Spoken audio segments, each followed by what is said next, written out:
Dumelang, welcome to Face the Nation. My name is Clement Banyatela. Great to have you with us here on SABC News. On the show tonight, is the Justice Department blocking the NPA from gaining critical access to evidence gathered by the State Capture Commission investigators? Well, the NPA has complained that the process to access the documents from the department is laborious. It stalls their vital state capture cases. But the department says it's not blocking them. The Justice Committee in Parliament had to intervene and summon both the NPA and the Justice Department to Parliament today. The chair of that committee, Nqola, will speak to us tonight. Also on the show, will the SACP ever accept the ANC's arrangement with the DA and other parties in the GNU? And if not, what does that mean for their alliance?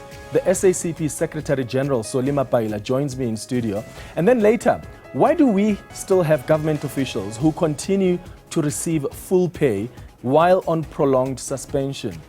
What is government's plan to stop suspended officials from sitting idly at home while receiving full pay? The Public Service and Administration Minister, Mzamo Buthelezi, will join us tonight. But first, my comment.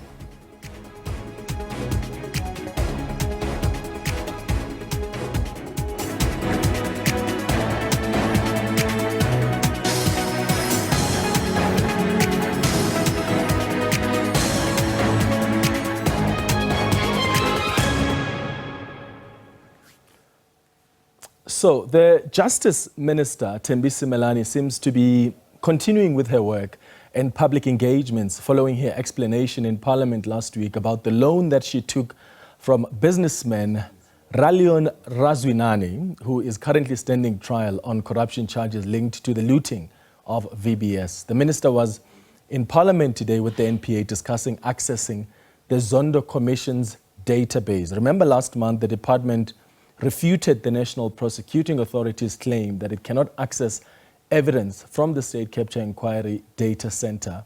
And the NPA said that the lack of access to this evidence was frustrating its efforts to prosecute those that are implicated. So the Justice Committee had to intervene and summon both the NPA and the department to a meeting to iron out any issues. This is what the minister said earlier today in Parliament. When the article came out, I said to DG, and I would like this answer to be given to the committee, and one honorable member asked about it. I said, DG, where are the 20 letters? Minister Lamola gave me a handover. There were no 20 letters. Maybe they got lost. Maybe somebody has them. I went back to him, I said, Minister, there are letters that are being spoken about.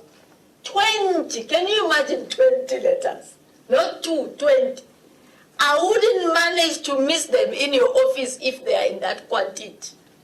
The files are there. Some of the issues you are asking about, for example, the extradition of the Guptas and whatever, I got, obviously, even if it's not in detailed report, but I got what is the status quo, how far, what he has done, what were the challenges. So that's what the minister said earlier. And it really looks like the protocols to request access to the state capture evidence is quite laborious, well, at least according to the NPA. And it shouldn't be, and the department should make sure that it is not. It's not ideal for optimal investigations. I mean, we always complain that the NPA is taking long to prosecute those that are implicated in state capture. But how do they do that expeditiously where they don't have easy access to evidence that is required for prosecution? Here's the NPA, the head of the NPA, Shamila Batohi, talking earlier in Parliament as well about this frustration.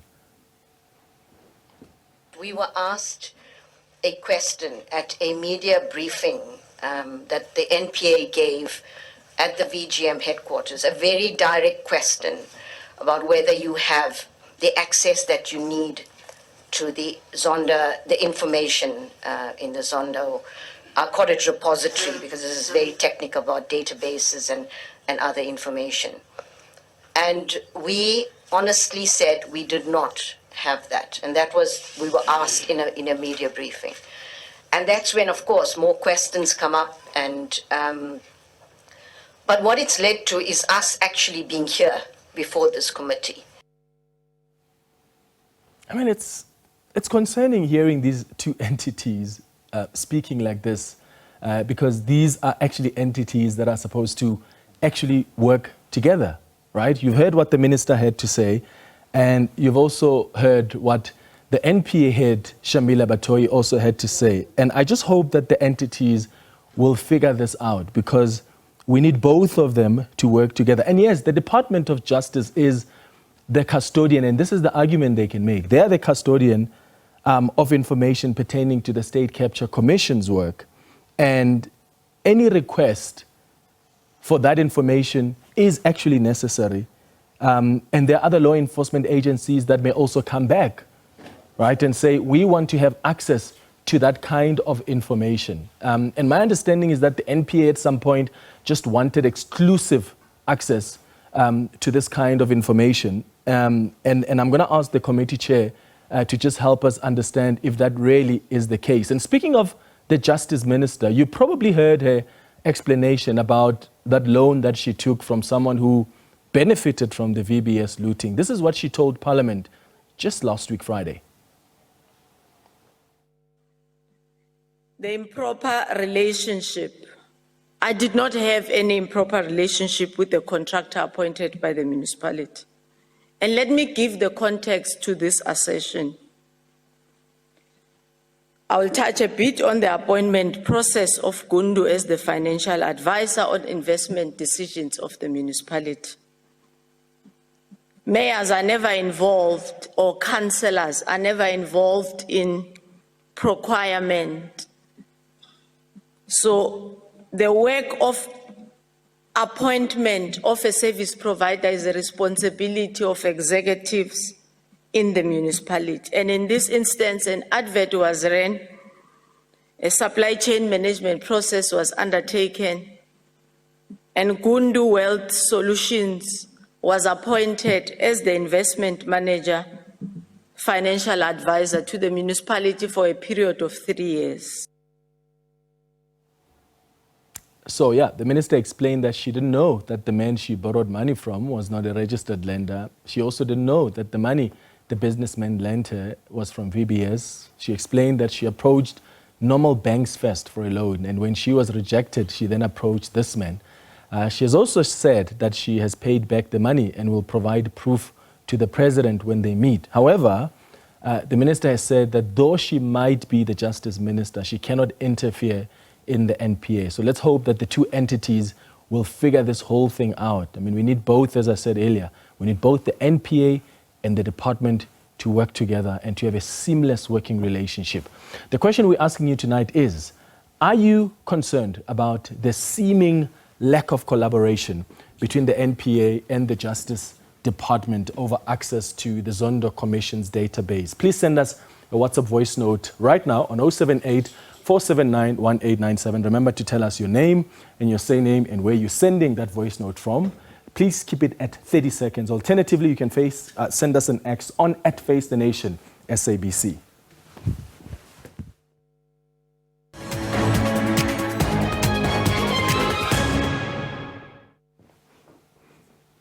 All right, so we've been telling you about the Justice Department, and the question really we're asking is whether or not they've been blocking the NPA from gaining critical access to evidence gathered by the State Capture Commission investigators. The NPA has complained that the process to access the documents from the department is actually long and stalls the vital state capture cases, but the department says it's not really blocking them. That's why the Justice Committee in Parliament had to intervene and summon both the NPA and the Justice Department to Parliament today. Let's bring in the Chairperson of the Portfolio Committee on Justice and Constitutional Development, Nqola. Thank you so much for making time for us, Nqola. What's going on between the NPA and the Justice Department? You had to intervene as a committee because they seem to be speaking past each other. Yes, that was actually the reason we have called the meeting, because would have seen from the media reports that NPA is accusing the Ministry of Justice of blocking them in accessing information relating to the Zondo Commission. So our first worry was that why would then and retaliated with a statement to those allegations. So our worry was that why would they respond to each other through the media? That's the first problem that we had.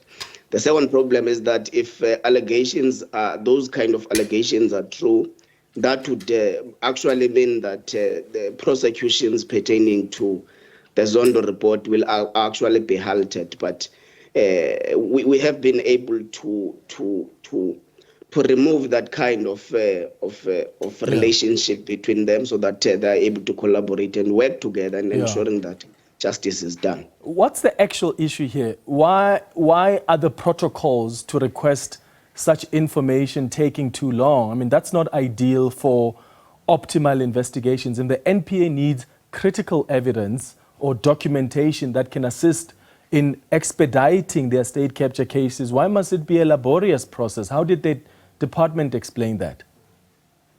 Look, in terms of the Commissions Act, the department still remains the custodian of all those commission assets, and they keep them on behalf of the state, and actually they are able to give access to not only NPA but all law enforcement institutions. So they have responded by saying they have not delayed. They have been helping the NPA to an extent that they have been able to train about 37 prosecutors and gave them login details to actually the database, so that there is all-time access to that kind of information whenever it is needed. Maybe it is needed by SIU, sometimes it will be needed by Hawks, and sometimes it will be needed by the investigative directorate of NPA. So they have committed that it doesn't take long, because if it takes long, it means that those cases are going to delay, and it will contribute to the case backlog that we always complain about. But the minister committed. She's on record saying they are going to assist the NPA in accessing all the records, when the NTPP said there are parts they are unable to access. Remember, they even said there was a bit of a challenge with the system at some point, such that now they have solicited the services of a service provider to ensure that the system is properly maintained. All right, let's hope they're going to sort this out, because we don't want state capture prosecutions to be placed in jeopardy. I actually don't think they needed to be called into Parliament. I mean, pick up a call, have a meeting, and resolve this thing. My understanding, though, is that the NPA at some point wanted exclusive access to these documents, which is what frustrated the department, because they want other law enforcement agencies to have access to the database of evidence as well. Is that how you understand it as well? They have since withdrawn from that kind of a request, because it would have been dangerous for law enforcement in the country. As I've mentioned, that including Hawks and SIU and other law enforcement agencies must use those assets to pursue investigations. You'll remember that the Zondo Commission said the state must follow up on some of the issues that would have arisen in the commission itself. So an exclusive access is not possible, because not only the NPA will use that kind of Zondo Commission report for prosecutions. As I've mentioned, even SIU, Hawks, and other law enforcement agencies. So we have sorted that out as well. Hence, they have now withdrawn from that kind of a request, and have committed that they are going to work with the department in ensuring that there are no glitches. All right. Lastly, on the matter of VBS, the minister appeared before the committee last week, and you said you would seek legal advice on how to deal with the documents related to that loan agreement, because she did tell you as a committee, I took a loan from this man, but she hasn't really provided the evidence to you guys as a committee of the loan agreement, but also of the statement that shows that she's paid back the money. She did say she doesn't have a problem with that. Have you sought that legal advice? Will you be requiring that she brings about that evidence? Yes, we have written to the Legal Services Unit when the meeting was still in session that they must provide us with a legal opinion in relation to how to handle such kind of information. Because remember, these are agreements and these are financial statements of individuals which are supposedly confidential and for their own use. So that's why we solicited that kind of a legal opinion. They have not yet sent to us. They were supposed to send today. I'm sure by tomorrow we'll have that. Then we'll consider what it says. Then after having considered it, we'll therefore write a report to the Speaker. Then they will follow up to that matter. All right. Chairperson of the Portfolio Committee on Justice and Constitutional Development, Nqola, thank you so much for making time for us. After the break, we're going to speak to the Minister of Public Service and Administration about these employees of the state who get suspended and they sit at home for many years, but they still get paid. We still also, ahead on the show, have that conversation with the SACP's General Secretary, Xola Mapaila. Stay with us here on Face the Nation.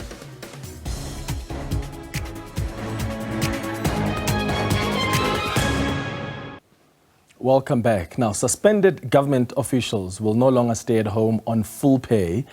Instead, they will be transferred to other departments to utilize their skills while investigations continue. This is part of the solution to deal with really what is a crisis where you've got people that get suspended, they sit at home over years while their matters are not concluded. By how is all of this going to work?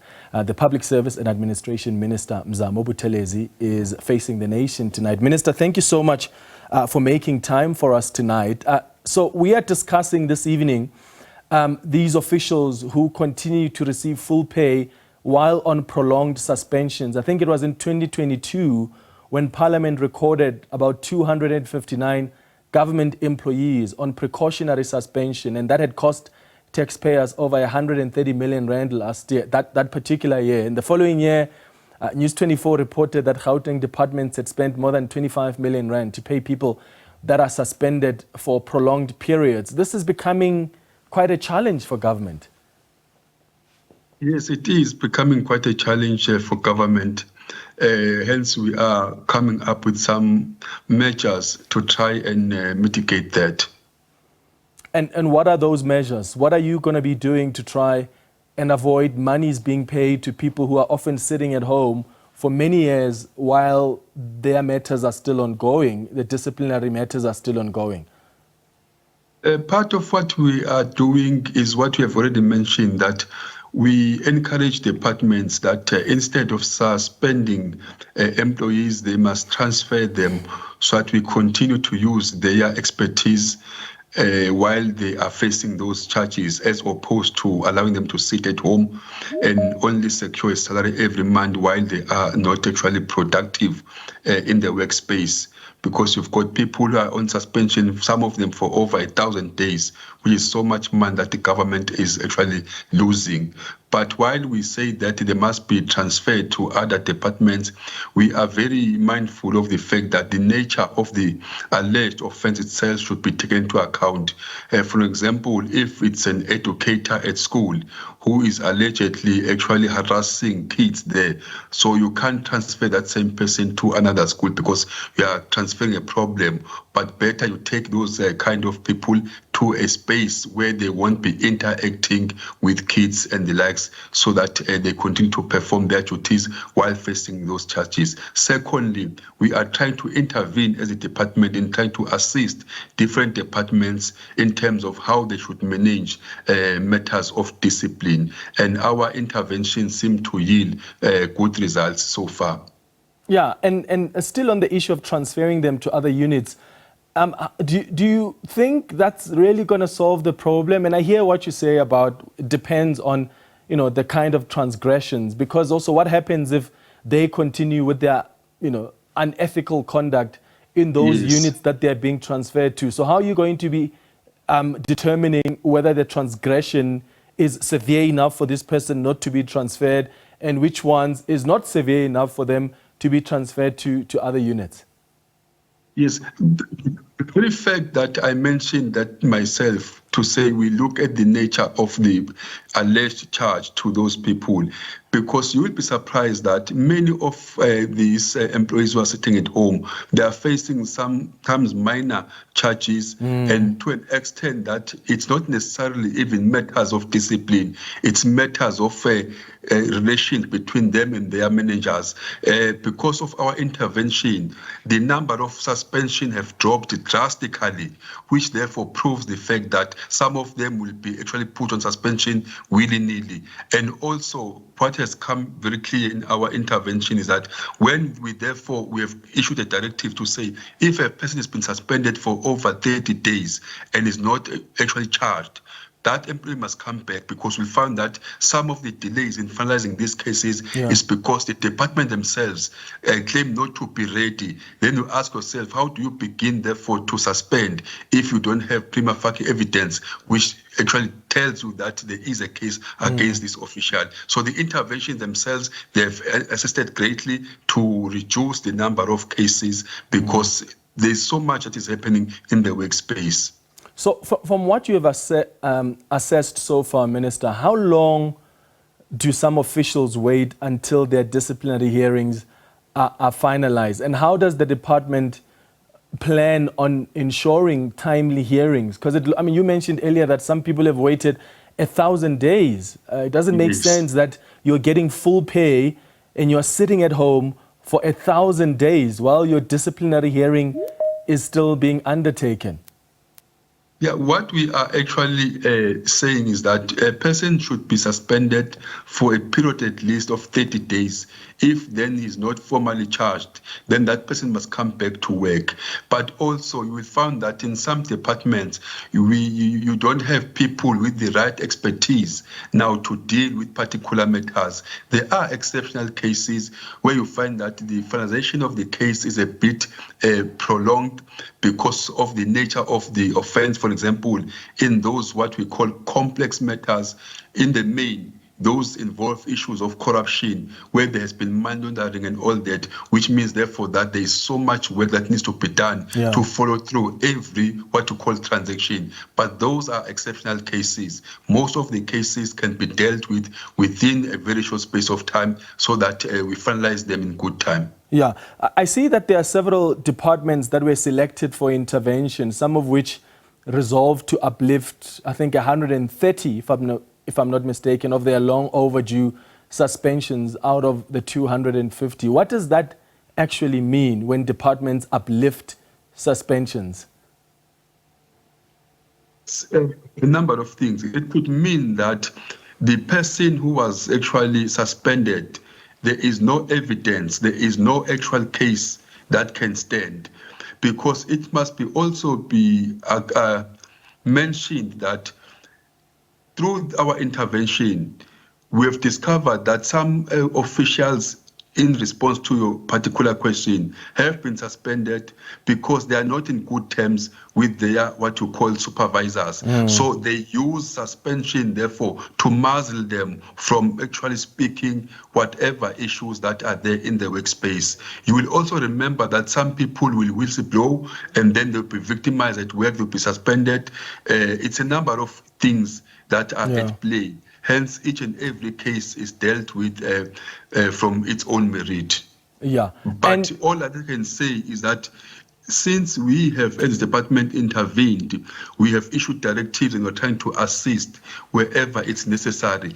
We are seeing the number of cases now of suspending employees getting lesser and lesser, which therefore tells you that most of these cases were not necessarily matters that should have been amounted to them being suspended. They could have been handled differently. Yeah. Let's talk about lifestyle audits for a bit, Minister. Some officials, public officials, are living beyond their means because of kickbacks from contracts that they issue out to those that are connected to them.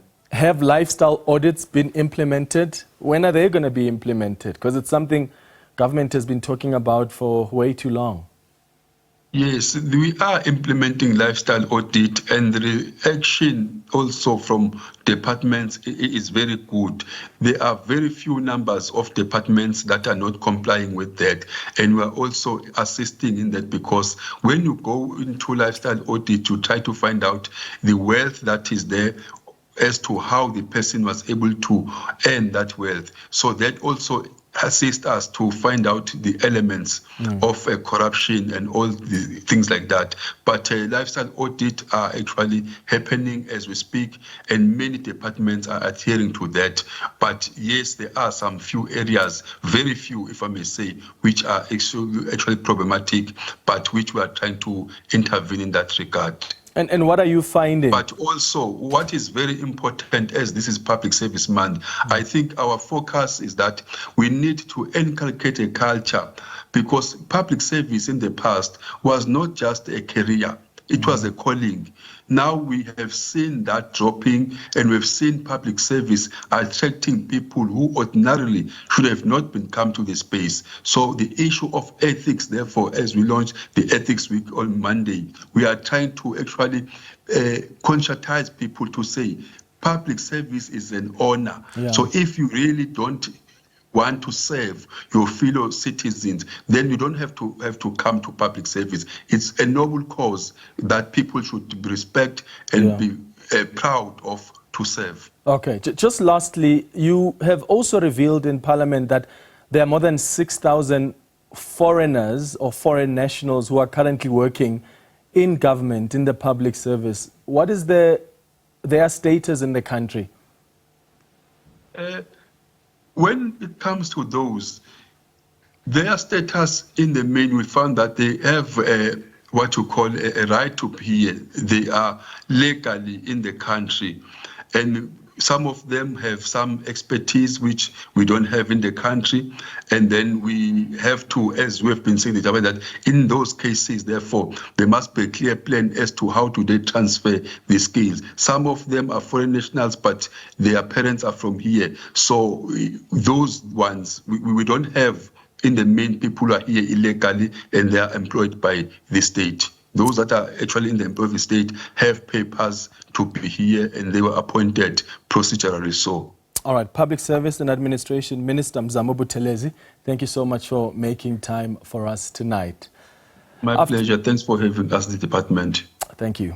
After the break, we are going to start that conversation with the SACP General Secretary, Xola Mapaila. Is the tripartite alliance at risk, seeing that the SACP, COSATU and the ANC are not seeing eye to eye on the issue of the ANC working with the Democratic Alliance in the government of national unity? Stay with us.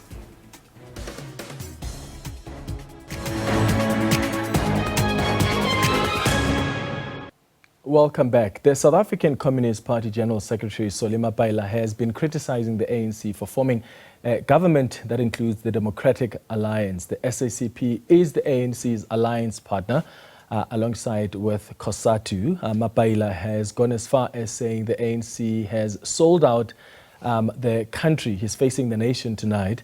Thank you so much for making time for us, Xola. Thank you, Clement. Yeah, I was saying to you that you have actually ruffled some feathers with your comments about the GNU, which is weird because this is not the first time that you actually express your view as the SACP about the relationship that the ANC and the Democratic government have in the GNU. Why do you think your comments recently were received the way that they were received this time around? Yeah, because they represent the maturation of that flirtation of the ANC with the DA over the years through the ANC pursuing a neoliberal economic trajectory for this country, which is devoid of any liberation ideas. And that's why the ANC can't account for poverty in this country, can't account for unemployment. They characterize this problem as a general problem of the economy, when actually they flirted with this idea of thinking that capitalist system or market system can resolve the problems of society. They forgot that they've been elected by the people as a liberation movement to represent their interest, not to go and represent the interest of the market, wherein business people, corporations make money out of the misery of the people. So these flirtations have now come to reality. And when we say it, they get irritated by it. In any case, it's not the first time we have highlighted these problems of neoliberalism. But, it has gone so worse that some of the departments, they are now being told even by some of these new members of the GNU to show them how far they've gone in whittling down the state capacity. They've destroyed it, and yet they think they can provide social services to the people. So when we raise these questions, we're highlighting to them that for long we have refused to listen to us. Now we have taken a different ideological trajectory. You have deviated from the ANC that we entered into an alliance with. That's where the fundamental problem is. The ideological shift of the ANC purely and using the platform of the state for the convenience of the political leadership, the political elite that are beneficiaries of this current transition. And therefore, whatever you talk to them about this thing, they won't see it because they are completely detached from the reality of the living conditions of the people of this country, whose levels of poverty is going deeper, inequality is going deeper under the leadership of a liberation movement. That is why the people cannot forgive this moment. If the ANC, when it had an opportunity, for whatever reason, to say we can free ourselves from the clutches of capital, the forces that have over the years threatened the ANC and the government with the collapse of the economy, if they take this or that particular decision. When in other countries, for instance, the very same forces listen to those kind of government and their state. They subject themselves to the authority of the state. Here, they reject that, and the leadership has accepted that. That's what we are rejecting as a Communist Party. Fikile Mbalula says that comment you made about the ANC being sellouts of the aspirations of the people is a bit harsh. In fact, he says that's an insult to the alliance. And he has said that you have a platform to raise some of these issues with him. Have you spoken to him ever since? Have you raised some of these issues with him in a meeting? Well, we've raised these matters many a times, not only with Fikile, with the top leadership of the ANC for many years, including this year. Right in the middle of the election, the ANC imposes budget cuts across the state through government. We are the ones that initiated a meeting of the Alliance Political Council as a Communist Party. COSATU joined us in this particular process to stop this thing. We thought it will stop. We agreed to stop it. It never stopped. But post this thing, he is disingenuous himself to say it in this way, to bureaucratize the revolution and think that the revolution is only when you have a correct channel.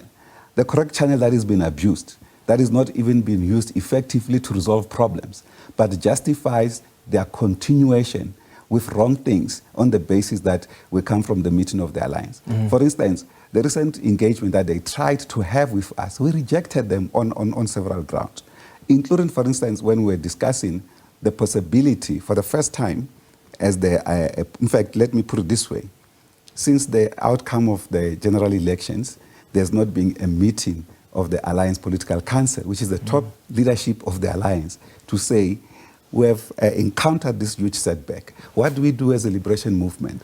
They wanted us to come to a meeting wherein to endorse the government of national unity. We rejected it in a formal meeting, but they went ahead with it.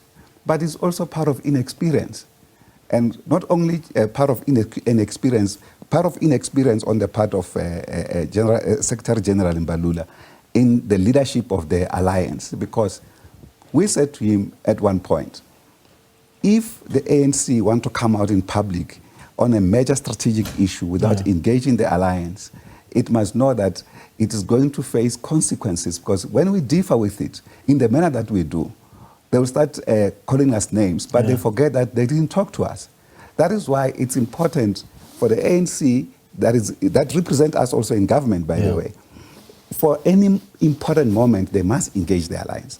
So if they don't, we reserve our right to express ourselves, and this is exactly what we do. Do you truly believe that President Cyril Ramaphosa is leading a neo-liberalist faction within the ANC? Yeah, certainly. I believe that, and it doesn't matter what they say about it. The reality is that the ANC constitution grants the president to lead the economic policy of the ANC. Over the years, we have been putting suggestions, not even just wild suggestions coming from within the ANC framework, ANC manifesto. They've been rejected. In any case, any other suggestion that they accept, they turn it around into a capitalist trajectory, capitalist program, instead of what it was meant about. So that's part of the problem. And the dominant faction currently in the ANC is this neoliberal faction. They are rupturing everything. They are doing things just for the political convenience, not to respond to the social needs and economic needs of the people. That is why they allow capital to go scot-free. We can't pass, for instance, prescribed legislation. It's in their manifesto. We raised it ourselves. At one point, they even rejected it. We have to show them, this is your manifesto, read it. Not our manifesto, ANC manifesto. We said, read it. And at that time, it was during COVID, we said, look at the rural areas. There's no water, there's no sanitation, there are no health facilities that are enough, and we're in the middle of COVID-19.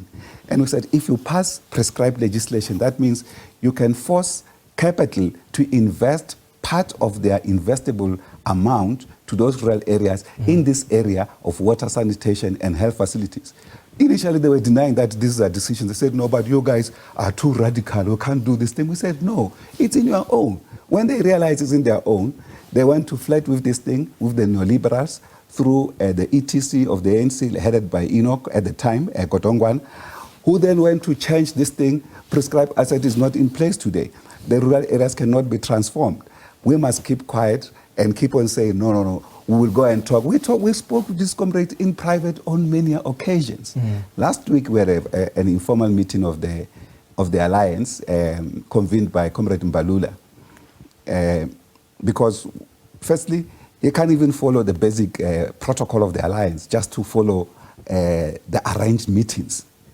But when it suits them, they convene us so that they can go and do wrong things outside in our name. We reject that. We're in communication, but being in communication doesn't mean that agreeing with what they're doing. Yeah. Exactly, this is exactly the point, that the first engagement post the election on this matter of the GNU, we opposed the formation of the GNU as the Communist Party.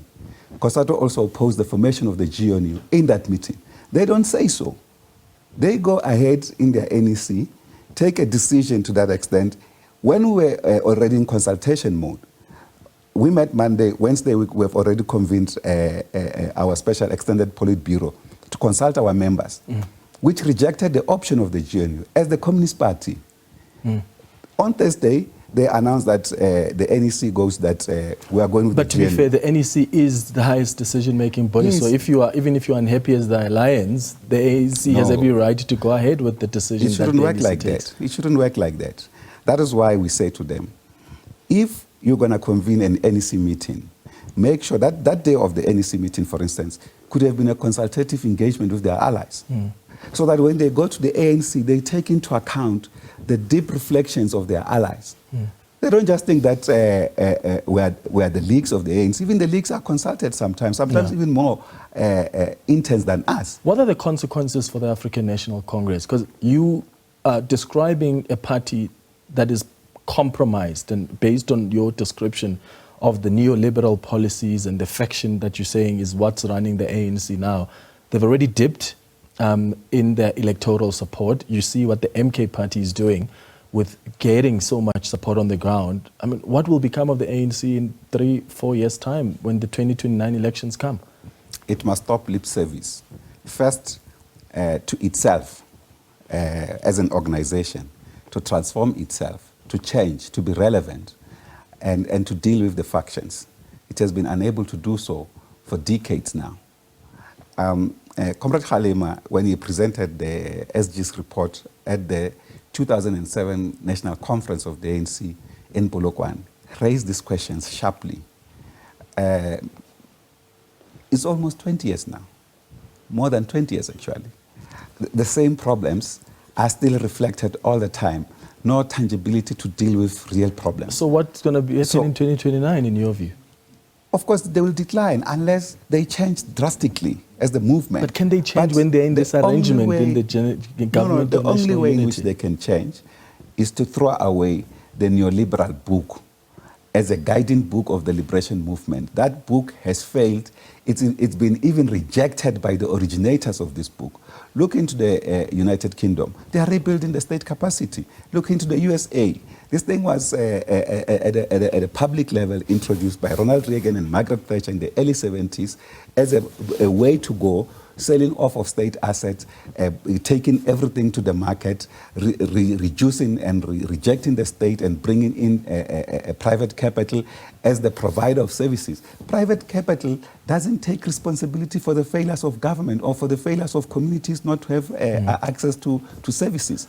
So that's why the state should remain having a role, and that's what we're fighting for. Yeah. Given the disagreements that you have as the alliance now, could this result in a split in the tripartite alliance? You said earlier that this is not the ANC you went into an alliance with. In fact, the last time you were sitting across me before the elections, while the GNU was being discussed, you said if the ANC gets into a coalition with the DA, the SACP will review the nature of the alliance with the ANC. Are you doing that?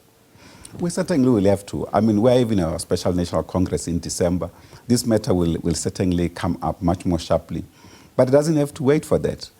If the ANC is leaving the liberation agenda, whatever justification they use that they are not leaving it, but we can see in practice that this is not a liberation movement anymore in terms of conduct of leadership, in government, mannerism, treatment of the people, including treatment of their allies. I mean, if they can treat us in this form, as if we don't exist, we are not part and parcel of the process because they are the ANC. No, they are finished. So what are you still waiting for as the alliance? If you're so unhappy... I didn't establish the alliance. The alliance is much more complicated and different than sometimes people have understood it. The alliance is based on the concept of dual membership. In other words, our struggle has converged over the years. The strategic portion of the struggle, the liberation of the black majority from racism, from sexism, as well as from capitalist exploitation.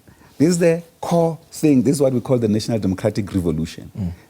So that agenda is being reversed. For instance, we have not as yet removed capital from the control of the resources of our country.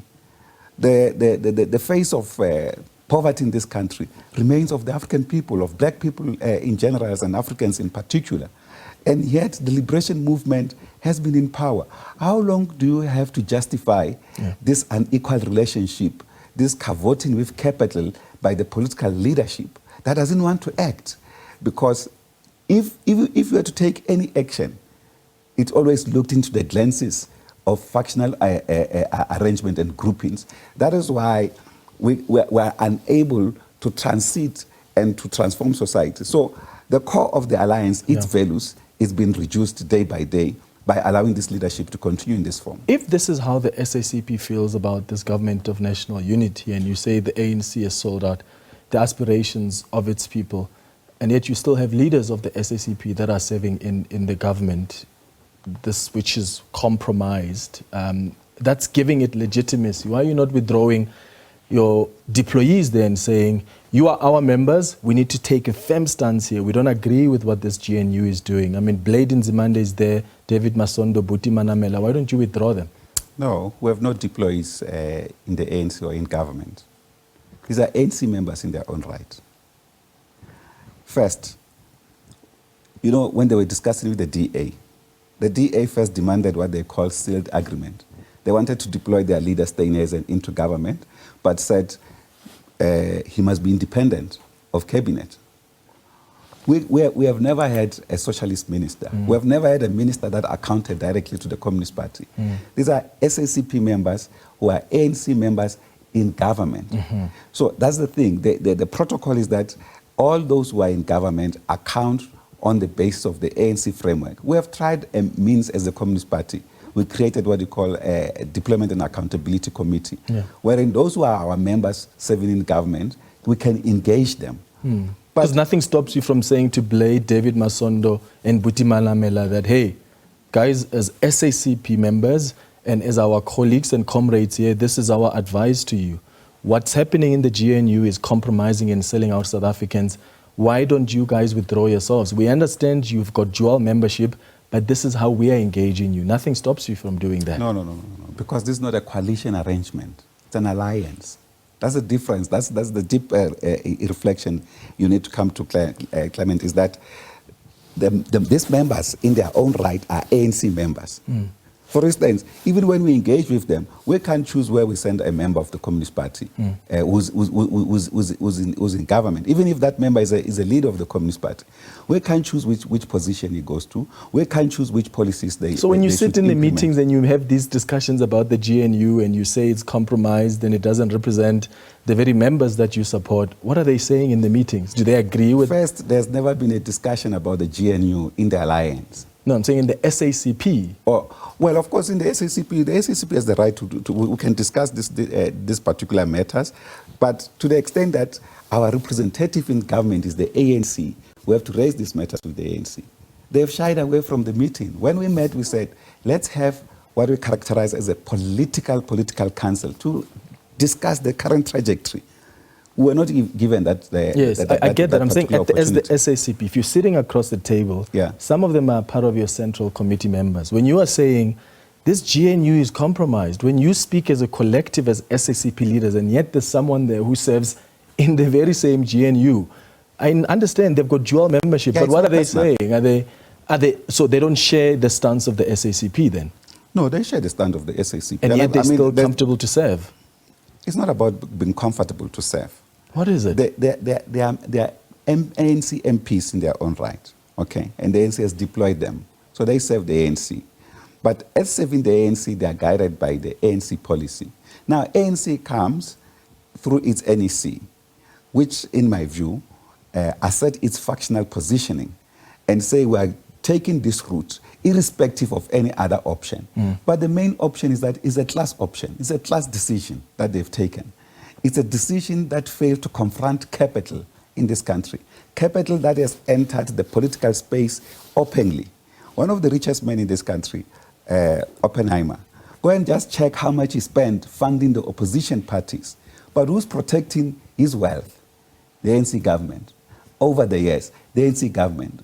We have nothing to back Oppenheimer and his cohort, who have abused the wealth of this country over decades.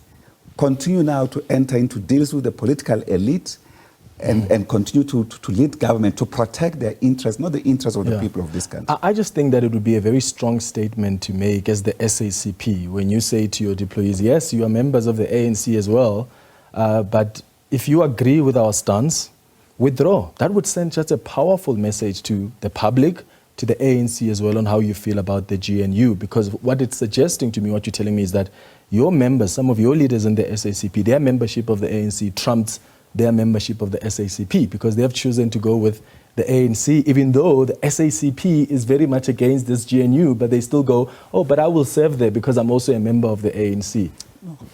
Clement, this is not the first problem we had with the ANC. So we can't, every time we have a problem, withdraw members. We have had many problems, and we discussed these questions with the ANC. What is critical is the fact that the SACP has characterized the struggle itself, including the state, as a terrain of struggle.